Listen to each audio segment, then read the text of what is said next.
조갑제 TV 시청자 여러분 안녕하십니까? 2020년 9월 24일입니다. 새벽 2시입니다. 이 트럼프 대통령과 17번이나 인터뷰를 해가지고 이 책을 쓴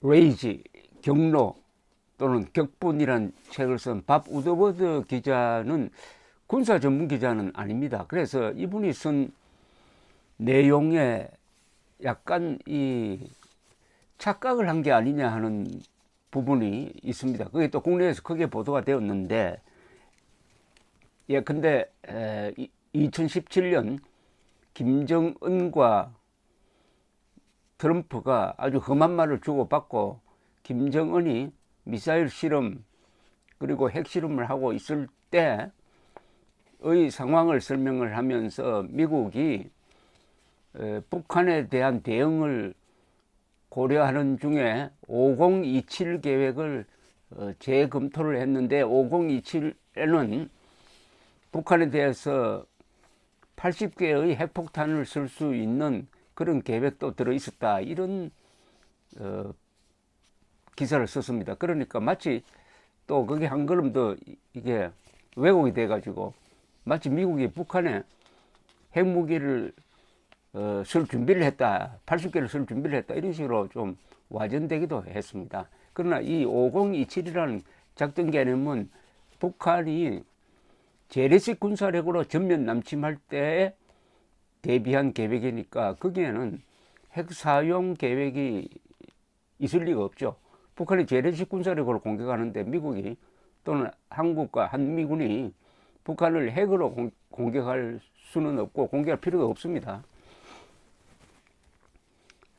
그거는 별개로 다른 그런 계획이 미국의 단독으로 북한을 공격하는 그런 계획이 있었고, 거기에 핵폭탄 80개를 사용할 수도 있다는 게 있을 수는 있습니다. 그게 조금 섞인 것 같습니다. 그런데 이런 언론 보도에 대해서 우리 청와대가 한반도에서의 이 군사행동 또 무력 행동에 대해서는 미국이 마음대로 할 수 없다, 한국의 동의가 필요하다는 취지의 이야기를 했습니다. 그런데 이게 처음은 아니고 문재인 대통령도 한반도의 전쟁은 우리의 동의 없이는 불가능하다는 취지의 이야기를 전에도 몇 번 했습니다. 여기에 대해서 어제 천영우 전 외교안보수석, 그러니까 이명박 정부에서 외교부 차관도 하고 이 외교안보 청와대 수석도 지낸 천영우 선생이 천영우 TV에서 아주 간단 명료하게 그 문제를 짚었습니다. 결론적으로 말씀드리면은 만약 그런 생각을 청와대가 하고 있다면 그것은 좀 무지한 거다. 미국의 자위권 행사에 한국이 개입할 수 있다고 생각하는 것은 참 무지한 거다 하는 논평이 거기에 섞여 있었습니다. 그것을 중심으로 제가 좀 상황을 설명을 드리려고 합니다. 2017년 특히 7월에서 9월 사이 상당히 긴박했던 것으로 나옵니다. 우리가 아는 것보다 더 긴박했다. 왜냐하면 그때 북한이 장거리 미사일 실험을 하는데 이 장거리 미사일을 쐈을 때 미국은 그 준비 단계부터 면밀히 실시간으로 검토를 하고 있습니다. 그런데 그 쏘는 미사일이 그게 실험용인지 또는 실제로 핵폭탄이 달렸는지 알 수가 없습니다. 쏠 때는. 다만 쏘고 나서 그 탄도가 날아가는 방향을 보면은 요게 고도를 되게 높여가지고 일본을 지나서 떨어지겠구나, 저 시애틀이나 로스앤젤레스까지는 안 오겠구나 하는 계산은 가능합니다. 그러나 일단 준비하는 단계에는 저기에 핵폭탄이 달려 있을 수도 있다고 판단해야 그게 진정한 최악의 경우에 대비하는 군의 모습이죠. 그래서 그런 기미가 있을 때마다 이 매티스 국방장관이 항상 실시간으로 상황을 점검을 했다는 겁니다. 그러니까 어디에서 미사일, 장거리 미사일이 고추 세워져 가지고 연료가 주입되고 그 근방에 트럭이 왔다 갔다 한다. 곧 발사가 임박했다. 근데 이게 지금 처음에는 이게 중거리 미사일이냐 장거리냐 구분이 잘 안 된다 이거죠. 그때부터 긴장하는 거죠. 그러다가 트럼프 대통령이 그게 미국 본토를 때릴 것이 확실하면 요격을 해도 좋다는 명령을 내려놨다고 합니다. 그때부터는 이제 국방장관이 요격하느냐 안 하느냐죠. 그런데 만약 요격을 하면은 그 다음이 문제라는 거죠. 매티스 이야기는 요격을 하면은 북한이 또 오해를 할 수가 있다는 거죠. 아, 우리가 미국을 때리려고 생각했구나. 미국을 때린다고 생각해서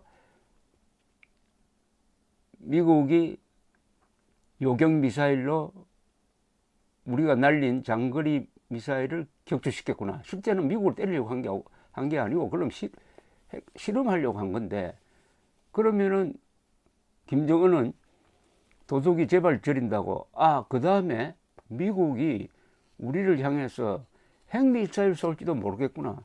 그러면 이왕지사 우리가 진짜 핵미사일을 한 서너 개 더 날리자.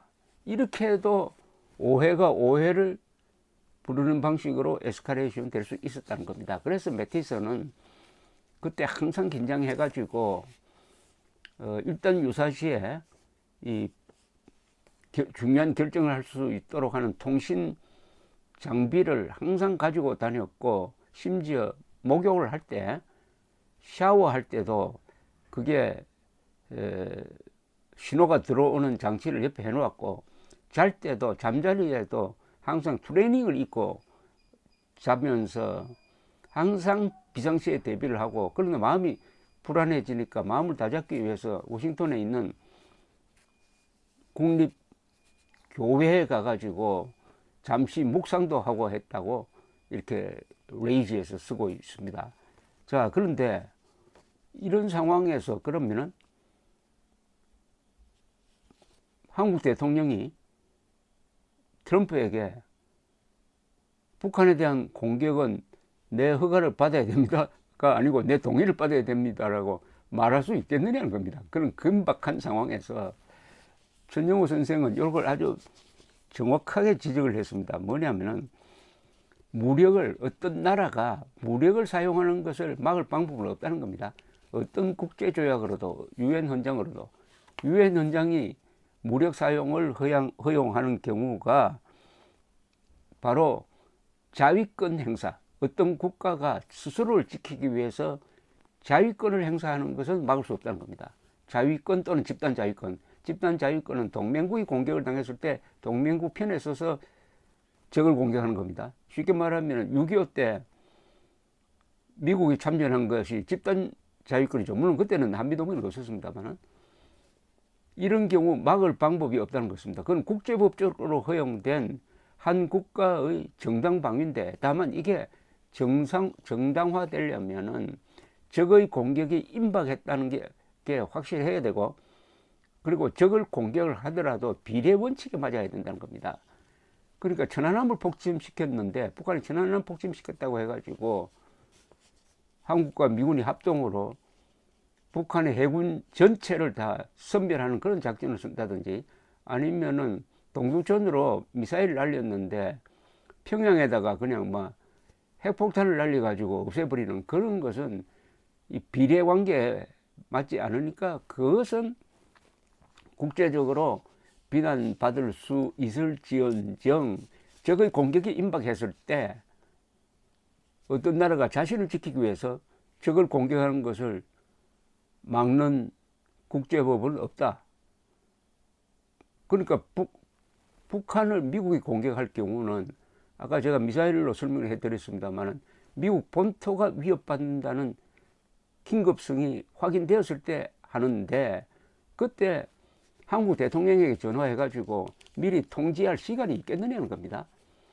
그리고 전용우 수석은 아주 흥미로운 전제를 하나 깔았어요. 한국 정부에 통보할 시간이 있다 하더라도 통보를 했을 때 한국 정부가 그 비밀을 지킨다는 보장이 없으면 안 한다는 거죠. 한국 정부에 중요한 북한을 때린다는 정보를 줬는데 그게 북한에 넘어가면 어떻게 됩니까? 따라서 한국 정부가 북한을 때리는 미국의 자위권을 막을 방법이 없고 그 다음에 법적으로도 없다는 게 우리 전용우 수석의 주장입니다. 뭐냐면은 우리 헌법 제3조에 보면은 대한민국의 영토는 한반도와 그 부속 도서로 한다고 되어 있습니다. 그래서 우리는 북한을 우리의 영토로 규정하고 북한 주민을 우리의 국민으로 간주합니다. 그래서 북한 주민이 탈출해 가지고 한국에 오면은 별도의 국적 취득 절차 없이 바로 주민등록증을 줍니다. 그것은 남북한의 관계에서는 충분히 그렇게 할 수가 있고 그렇게 해야만 합니다. 그러면 다른 나라도 한국이 북한을 관할하는 권리를 갖고 있다고 인정하느냐? 그건 아니라는 겁니다. 미국도 마찬가지입니다. 미국도 한국 정부가 북한 지역까지 관할권을 갖고 있다고는 인정하지 않고 6.25 때 바로 이런 일이 있었다는 거죠. 6.25 때 우리가 북진을 합니다. 그래서 1950년 10월 1일에 3사단이 38선을 돌파해가지고 북진을 합니다. 그때부터는 이 전쟁 목표가 달라집니다. 그 전까지는 유엔이 준 임무는 38도선까지의 수복이었습니다. 그러나 인천 상륙작전으로 메가드가 승승장구하니까 메가드에게 정권을 주어가지고 북진을 허용합니다. 그래서 10월 19일에 평양을 탈환합니다.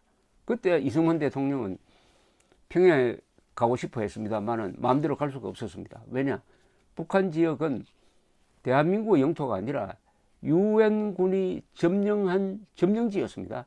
그러니까 평양으로 갈 때 이승만 대통령이 메가드 사령관의 허가를 받고 갔다 이거죠. 그리고 그것도 개인 자격으로 갔다.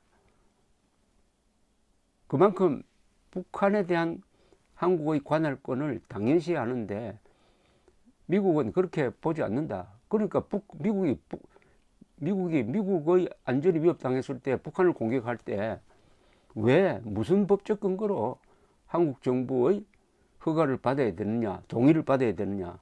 그것은 법적으로도 성립되지 않는다는 정리를 이 전용우 수석이 했는데 참 경청할 만한 이야기입니다.